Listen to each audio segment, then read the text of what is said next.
Hello guys, கேகேஆருக்கு எதிரான போட்டி நாளைக்கு நடக்க போகுது நம்ம சென்னையில். ஸோ முக்கியமான போட்டி. ஏன் முக்கியமான போட்டி அப்படின்னு சொல்கிறேன்னா, சிஎஸ்கேனி தொடர்ந்து தோல்விகளுக்கு பிறகு மீண்டும் இப்போ கம்பேக் பண்ணியிருக்காங்க, முதல் வெற்றியை பதிவு பண்ணியிருக்காங்க. ஸோ நாளைக்கு கேகேஆர் அணிக்கு எதிரான போட்டியில் சிஎஸ்கேவுடைய பிளேயிங் 11 எப்படி இருக்க போகுது, எந்த மாதிரியான மாற்றங்களோடு வரப்போகிறாங்க, என்ன பிளான் வச்சுருக்காங்க. ஏன்னா 3 போட்டிகளுக்கு பிறகு 4வது போட்டியில் வெற்றி பெற்றிருக்காங்க அப்படின்போது அதே ஒரு இன்டென்ட்டோட எப்படி அந்த வெற்றி பாதையை கொண்டு போகணும் அப்படின்றது மிக மிக ரொம்ப முக்கியமான விஷயம். அப்போ தான் அடுத்த கட்டத்துக்கு போக முடியும். இன்னும் இருக்கக்கூடிய 10 போட்டியில் சிஎஸ்கேனி கம்பல்சரியாக ஒரு 7 போட்டி ஜெயிச்சாகணுன்ற அப்படின்ற ஒரு கட்டாயத்தில் தான் இருக்காங்க. ஸோ அதனால் முடிஞ்ச அளவுக்கு அந்த வெற்றி பாதைக்கு கொண்டு போகணும் அப்படின்னா சிஎஸ்கேவுடைய அந்த பிளேயிங் லெவலில் இருக்கக்கூடிய சின்ன சின்ன மிஸ்டேக்கை கம்ப்ளீட்லி ஃபுல்ஃபில் பண்ணியே ஆகணும் அப்படின்றது தான் இங்கே முக்கியமான விஷயமா இருக்குது. ஸோ நாளைக்கு நடக்கக்கூடிய போட்டியில் சிஎஸ்கேவுடைய பிளேயிங் லெவல் எப்படி இருக்க போகுது, எந்த மாதிரியான மாற்றங்களோட சிஎஸ்கேனி களமிறங்க போகிறாங்க அப்படின்றத நம்ம பார்ப்போம். ஸோ ஓப்பனிங் சஞ்சு சாம்சன், ருத்ராஜ் கைக்வாட் சொல்லவே தேவையில்ல. ருத்ராஜ் கைக்வாட் கொஞ்சம் டவுனில் இருக்கார், சீக்கிரமாக கம்பேக் பண்ணி மேலே வரப்போறாரு. ஸோ ரசிகர்கள் அதுக்காக தான் காத்துட்ருக்காங்க. ஏன் அப்படின்னா ருத்ராஜ் அந்த கேப்டன்சி இருக்கிறதுனால ரொம்ப ப்ரெஷரில் ப்ளே பண்ணிகிட்ருக்காரு. ஸோ அந்த ஒரு விஷயந்தான். அவருடைய கேப்டன்சி மட்டும் இல்லை அப்படின்னா கண்டிப்பாக ஒரு டாமினேட்டர் பிளேயிங் பிளேயராக இருந்திருப்பார். ஸோ அந்த ஒரு விஷயம் அவருக்கு மிகப்பெரிய ஒரு கொஞ்சம் இக்கட்டான சூழ்நிலையை தள்ளப்பட்டிருக்கு. ஏன்னா தொடர்ந்து தோல்விகள் வேறு, அவர் மேலே ப்ரெஷர் வேறு. ஸோ ஏகப்பட்ட விஷயங்கள் வேறு அவர் மேலே இருக்குது. ஸோ கம்பல்சரியாக ப்ளே பண்ண ஆகணுன்ற சுச்சுவேஷன் இருக்கிறதுனால ஏகப்பட்ட ப்ரெஷர் தான் அவர் இப்படி ப்ளே பண்ணிகிட்ருக்காரு. ஸோ கண்டிப்பாக ஒரு நல்ல கம்பேக் பண்ணுவார், அது நம்பிக்கை இருக்குது. ஸோ சஞ்சு சாம்சன் சொல்லவே தேவையில்ல, செம்ம கம்பேக்கு. 115 ரன் அடிச்சிருக்காரு. நம்ம சிஎஸ்கேனிக்காக வந்த 4வது போட்டியிலே சதம் விளாசி. ஸோ சிஎஸ்கேவுடைய விக்கெட் கீப்பர் சதம் அடித்து அந்த ரெக்கார்டுன்றது ஏகப்பட்டதாக குச்சிருக்காரு. ஸோ இந்த மாதிரி விஷயம்லாம் சஞ்சு சாம்சன் பண்ணது ரொம்ப சந்தோஷமான விஷயம். இன்னொரு விஷயம், அவர் கம்பேக் பண்ணது ரொம்ப ரொம்ப ஹாப்பியான விஷயங்க. ரசிகர்கள் எல்லோரும் எதிர்பார்த்தது சஞ்சு சாம்சன் எப்போ ப்ளே பண்ணுவார், எப்போ கம்பேக் பண்ணுவார் அப்படின்னு எதிர்பார்த்துட்டு இருந்தோம். அந்த ஒரு விஷயம் நடந்துருச்சு. ஸோ சஞ்சு சாம்சன் கம்பேக் பண்ணது ரொம்ப ரொம்ப ரொம்ப ரொம்ப சிஎஸ்கேனிக்கு ஒரு ப்ளஸ் பாயிண்ட்டு. ஸோ அடுத்த போட்டியில் கண்டிப்பாக அவர் அதே ஃபார்மை கண்டினியூ பண்ணுவார்ன்ற நம்பிக்கை இருக்குது. ஏன்னா அந்த வேர்ல்டு கப்லேயே பார்த்தீங்கன்னா அவர் கம்பேக் பண்ணார், அந்த 3 போட்டி கண்டினியூஸாக அடித்து நொறுக்கிட்டார். ஸோ அதே மாதிரி ஒரு இன்டென்ட் கண்டிப்பாக அடுத்தடுத்த போட்டியில் இருக்கும் அப்படின்ற நம்பிக்கை இருக்குது. ஸோ அடுத்து ஆயுஷ் மத்தியே அவரும் செம்ம ஃபார்மில் இருக்கார். ஸோ இவருடைய ஃபார்மும் சிஎஸ்கேனிக்கு ரொம்ப ரொம்ப முக்கியம். அடுத்தடுத்து வரக்கூடிய போட்டியில் இவர்கிட்ட இருந்து நிறைய பெஸ்ட்டான பர்ஃபார்மன்ஸ்லாம் எதிர்பார்த்து காத்துட்ருக்கோம். ஸோ என்ன மாதிரியான பிளானோட வரப்போறாரு, அடுத்தடுத்து வரக்கூடிய போட்டியில் இவருடைய இன்டென்ட் எப்படி இருக்குது. ஏன்னா போன போட்டியில் சடனாக ரிட்டையர்ட் ஆக சொல்லிட்டாங்க, உடனே உள்ளே போயிட்டார். பட் இந்த மாதிரி விஷயம்லாம் சடனாக தான் இந்த மாதிரி போட்டியில் நடந்துகிட்ருக்கு. பட் அப்போல்லாம் இந்த மாதிரி விஷயம் பண்ணவே மாட்டாங்க. பட் இப்போ அந்த விஷயத்த பண்ணிகிட்ருக்காங்க. அது கொஞ்சம் வீரர்களுக்கு மனசு இதை கொஞ்சம் கொடுக்கும். பட் அதை மாற்றணும். அந்த ஒரு விஷயம் இல்லாமல் இருந்தால் நல்லாயிருக்கும். ஸோ ஆயுஷ் மத்தேவுடைய இன்னிங்ஸும் பெஸ்ட்டாக இருக்க போகுது.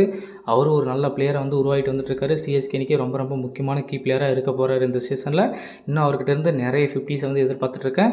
சதம் அடிக்கிறத கூட நான் இன்னும் எதிர்பார்த்துட்டு தான் இருக்கேன். ஸோ அடுத்து பார்த்தீங்கன்னா சர்ப்ராஸ் கான், அவருடைய பிளேயிங் 11 வேறு லெவலில் இருக்குது சிஎஸ்கேல. ஸோ போன மேட்ச் அவருக்கு சான்சஸ் கிடைக்கல விளையாடுறதுக்கு. ஏன்னா சிஎஸ்கேயோட விக்கெட் 2 தான் ஆச்சு. ஸோ அதனால தான் அவருக்கு பேட்டிங்க்கு அந்த வரதுக்கான வாய்ப்புகள் கிடைக்கல.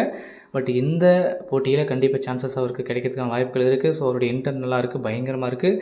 ஒரு நல்ல கம்பேக் பண்ணுவார் அப்படின்ற நம்பிக்கையும் இருக்குது. ஸோ இவர்கிட்ட இருந்தும் பல இன்னிங்ஸ் எதிர்பார்த்து காத்துட்ருக்கோம். செம்ம ஃபீல்டிங்கு, செம்ம அக்ரெசிவ், செம்ம இன்டென்ட்டு. ஒரு கட்டத்தில் அவருடைய ஃபிட்னஸ் கருத்தில் கொண்டு நிறைய டீம் அவர் எடுக்காமல் போயிட்டாங்க. பட் இப்போது செம்ம ஃபிட்டாக இருக்கார். சிஎஸ்கேனி அவருக்கு ஒரு நல்ல சான்ஸை கொடுத்தாங்க. இப்போ அந்த நல்ல சான்ஸை யூஸ் பண்ணி சிஎஸ்கேனிக்காக ஹார்ட் ஒர்க் பண்ணிகிட்ருக்காரு. ஸோ சுரேஷ் ரெய்னாவை பார்த்த மாதிரியே இருந்துச்சு. அவர் கேட்ச் பிடிச்சிட்டு அந்த கிரவுண்டு சுற்றி வந்தபோது. ஸோ அந்தளவுக்கு ஒரு வெறியான ஒரு கிரிக்கெட் வீரராக இருக்கார் சர்ப்ராஸ் கான். கண்டிப்பாக அவருக்கு சிஎஸ்கேனி ஒரு நல்ல சான்ஸை கொடுத்துருக்காங்க. அதை யூஸ் பண்ணி அவர் சிஎஸ்கேல அடுத்தடுத்த சீசனில் நான் பெஸ்ட்டான பர்ஃபார்மன்ஸ் கொடுக்கணுன்றது ஒரு நம்பிக்கையாக இருக்குது. அடுத்து டிவால் பிரவிஸ். ஸோ செம்ம கம்பேக்குங்க. 3 போட்டிக்கு பிறகு 4வது போட்டியில் இடம் பிடிச்சார்.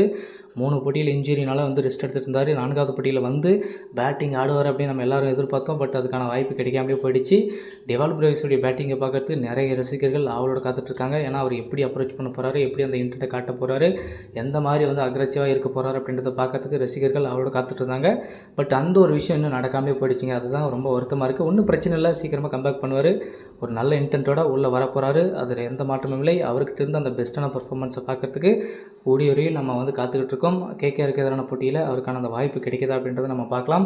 ஸோ இது ரொம்ப ரொம்ப முக்கியமான விஷயம். அவர் உள்ளே வந்தாருன்னா பயங்கரமாக இருக்கும். ஸோ அடுத்து பார்த்திங்கன்னா நம்ம சிவம் தூபே முக்கியமான வீரருங்க. போன மேட்ச் நல்ல இன்டென்ட், நல்ல ஸ்ட்ரைக் ரேட், நல்ல எபிலிட்டி, அந்த வேர்ல்டு கப்பில் கண்டினியூ பண்ண அந்த ஃபார்மை அப்படி வந்து கண்டினியூ பண்ணிட்டு வந்துட்டுருக்காரு. அது சிஎஸ்கேனிக்கு ரொம்ப ரொம்ப ரொம்ப அவசியமான விஷயம். சிவம் தூபே எந்தளவுக்கு ஃபார்மில் இருக்காரோ அந்தளவுக்கு சிஎஸ்கேனிக்கு ப்ளஸ் பாயிண்ட்டுங்க. எப்போ வேணாலும் அவருடைய ஆக்சிலேட்டரை வந்து மாற்றிடுவார். பட் இன்னும் அவர்கிட்ட இருந்து நிறைய சிக்ஸை பார்க்காம இருக்கும். கண்டிப்பாக வந்து இன்னும் வரக்கூடிய 10 போட்டியில் அவர்கிட்ட இருந்து இன்னும் பெஸ்ட்டான பர்ஃபார்மன்ஸ் எல்லாம் பார்க்கறதுக்கான வாய்ப்பை உருவாக்குவார் அப்படின்றத நம்ம பார்ப்போம். இன்னும் அவர்கிட்ட இருந்து நிறைய விஷயங்கள் வந்து எதிர்பார்க்கறது என்னென்னா, நல்லா ஸ்கோர் பண்ணணும், சிஎஸ்கேனிக்காக இன்னும் பெஸ்ட்டான இன்னிங்ஸ்லாம் கொடுக்கணுன்றது தான் ஒரு முக்கியமான எதிர்பார்ப்பாக இருக்குது. ஸோ அடுத்து நம்ம தல தோனி அவர்கள் அடுத்த போட்டியில் வந்து வந்துடுறாரு அப்படின்ற மாதிரி சொல்லியிருக்காங்க. ஸோ தல தோனி அவர்கள் வந்தார்னா என்ன பண்ணுவாங்க, பிளேயிங் லெவலில் வந்து எந்த மாதிரியான மாற்றங்களை கொண்டு வர போகிறாங்க, ஸோ அதே மாதிரி என்ன இன்டென்ட் வச்சுருக்காங்க, ஸோ அவரை வந்து இம்பாக்ட் பிளேயராக யூஸ் பண்ண போகிறாங்களா இல்லை வந்து உள்ள பிளேயிங் லெவலில் வந்து யூஸ் பண்ண போகிறாங்களா அப்படின்றத நம்ம பார்க்கணும். என்னை பொறுத்த வரைக்கும் அவர் பிளேயிங் லெவல் உள்ளே இருந்தார்னா எல்லா டீமுக்குமே ஒரு பயம் இருக்கும். ஸோ என்னை பொறுத்த வரைக்கும் அவர் வந்து ஃபீல்டிங்கில் இருக்குங்க, கிரவுண்டு உள்ளே இருக்கணும். அப்போ தான் வந்து செம்மையாக இருக்கும். அப்போ தான் மற்ற டீம் அவரை பார்த்து தோனி இருக்காருன்ற ஒரு எண்ணம் மைண்டில் என்றைக்குமே இருந்துகிட்டே இருக்கும். அதே ஒரு ப்ரெஷர் தான் மற்ற டீமுக்கு. ஸோ அந்த ஒரு விஷயத்தை கண்டிப்பாக ருத்ராஜ் கைக்வாட் பண்ணி ஆகணும். ஸோ தோனி உள்ளே வந்தார்னா எந்த வீரர் வெளியே போவாங்க அப்படின்றது மிகப்பெரிய ஒரு கொஸ்டின் மார்க்காக இருக்குது. ஸோ என்ன பண்ண போகிறாங்க அப்படின்றத நம்ம பார்ப்போம். ஸோ என்ன பிளானில் வர போகிறாங்க, தோனியுடைய ரீப்ளேஸ்மெண்ட் யார், தோனி எந்த பிளேயருக்காக ரீப்ளேஸ்மெண்ட்டாக உள்ளே வர போகிறாரு அப்படின்றதையும் நம்ம பார்க்கணும். ஸோ ஓவர்டன், ஸோ வேறு லெவல் பிளேயருங்க, செம்ம ஃபார்மில் இருக்கார், செம்ம வீரருங்க. என்ன மேட்ச், என்ன பர்ஃபார்மன்ஸு.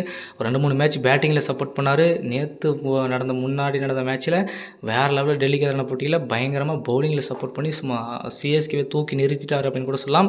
இன்னும் அவர்கிட்ட இருந்து இன்னும் பயங்கரமான அக்ரெசிவான பிளேயிங்கை வந்து பார்க்கறதுக்கான வாய்ப்பை உருவாக்குவார் அப்படின்றத நம்ம பார்ப்போம். ஸோ பிளேயிங் லெவலில் இருக்கிறது அவர் ரொம்ப ரொம்ப முக்கியமான விஷயங்க. ஸோ எப்போ வேணாலும் அவர் வந்து திடீர்னு மாறத்துக்கான வாய்ப்புகளும் அதிகமாக இருக்குது. அடுத்து பார்த்திங்கன்னா நூர் அகமது, ஸோ ரொம்ப பயங்கரமாக போட்டுட்ருக்காருங்க. ஸோ போன மேட்ச் கொஞ்சம் எக்ஸ்பென்சிவ், ஆன 4 மேட்சுமே எக்ஸ்பென்சிவாக தான் இருக்கார்.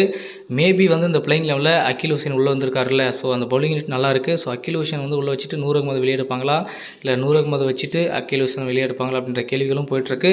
அந்த ஒரு பிளான்லேயும் இருக்கணும். ஸோ அந்த ஒரு விஷயத்தையும் யோசிக்கணும். ஸோ அதே மாதிரி கலீல் அகமது ரொம்ப ரொம்ப எக்ஸ்பென்சிவாக இருக்காருங்க.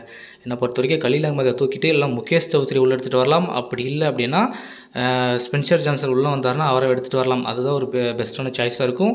என்னை பொறுத்த வரைக்கும் கலீல் அகமதுக்கு ரீப்ளேஸ்மெண்ட்டாக முகேஷ் சௌத்ரியே ஒரு மேட்ச் போடலாங்க. ஏன்னா கலீல் அகமது ரொம்ப ரொம்ப எக்ஸ்பென்சிவாக இருக்கார். அவர் 4 மேட்சுமே அவருடைய எக்கானமி பார்த்தோம்னா பயங்கர லெவலில் போயிட்டுருக்காருங்க. ஸோ அதனால் அடுத்த போட்டியில் கண்டிப்பாக அவருக்கு ரீப்ளேஸ்மெண்ட்டாக முகேஷ் சௌத்ரியை உள்ளே எடுத்துகிட்டு வந்தால் கண்டிப்பாக சூப்பராக இருக்கும். ஏகே செம்மையாக போட்டுட்ருக்காருங்க, செம்ம பர்ஃபார்மன்ஸு, என்ன குவாலிட்டி. இந்த சீசனில் ஹையஸ்ட் விக்கெட் வந்து சிஎஸ்கேனிக்காக எடுத்து அந்த இதில் வந்து 3வது இடத்துல இருக்கார். கண்டிப்பாக இது ரொம்ப ரொம்ப நல்ல விஷயம். இன்னும் அவர்கிட்ட இருந்து இன்னும் பெஸ்ட்டான எக்ஸ்பீரியன்ஸ். அதே மாதிரி அந்த எக்கானமியை கொஞ்சம் கொஞ்சமாக குறைக்கணுங்க. அந்த ஸ்பெல் வந்து பயங்கரமாக வந்து போட ஆரம்பிக்கணும். அந்த எக்கானமியை குறைச்சாருன்னா கண்டிப்பாக ஒரு நல்ல குவாலிட்டி இருக்குது இவர்கிட்ட. ஸோ அதே மாதிரி அடுத்து குர்ஜப்னீத் சிங் வந்தாருங்க, செம்ம இன்னிங்ஸுங்க, செம்ம கம்பேக்கு. என்ன தான் வந்து லாஸ்ட் ஓவரில் எக்ஸ்பென்சிவ் இருந்தாலுமே அந்த 3 ஓவர் அவர் போட்ட ஸ்பெல் செம்ம ஸ்பெல்லுங்க. அதே மாதிரி அவர் எடுத்த முக்கியமான விக்கெட் ரொம்ப ரொம்ப முக்கியமான விக்கெட். ஸோ கண்டிப்பாக வந்து அவர் வந்து மேட்ச்சில் இருக்கணுங்க. கண்டிப்பாக அவர்கிட்ட நல்ல ஸ்பெல் இருக்குது, நல்ல திறமை இருக்குது. கண்டிப்பாக சிஎஸ்கேனே அவரை யூஸ் பண்ணணும். யூஸ் பண்ணாங்கன்னா கண்டிப்பாக ஒரு நல்ல குவாலிட்டி நம்ம அவர்கிட்ட இருந்து நம்ம எதிர்பார்க்கலாம். கண்டிப்பாக சூப்பராக இருக்கும். ஸோ நல்ல ஸ்பெல் இருக்குது, நல்ல வேரியேஷன் இருக்குது, நல்ல ஸ்லோயர் போடுறாரு. ஸோ நல்லா டிஃப்ரெண்ட்டாக யோசிக்கிறார் பேட்ஸ்மேனுக்கு. ஸோ இந்த மாதிரி இருக்கிற குவாலிட்டியான பவுலர்ஸ் தான் நமக்கு தேவை. இப்படியாப்பட்ட பவுலர்லாம் உள்ளே உட்கார வச்சுருக்காங்க, உள்ளே போட்டு ஆடுங்களா அப்படின்றது தான் ரசிகர்கள் எதிர்பார்த்துட்டு இருக்காங்க. கண்டிப்பாக ஒரு நல்லா கம்பேக் பண்ணுவாங்க. கேகேஆருக்கு எதிரான போட்டியில் சிஎஸ்கேயோட பிளேயிங் லெவல் இது தாங்க. ஸோ தோனிக்கு எந்த பிளேஸ் இருக்கும், ஸோ தோனி அவர்கள் பிளேயிங் லெவலில் இருப்பாரா, அது இல்லாமல் உள்ளே ப்ளே பண்ணுவாரா அப்படின்றத நம்ம பொறுத்திருந்து பார்க்கலாம்.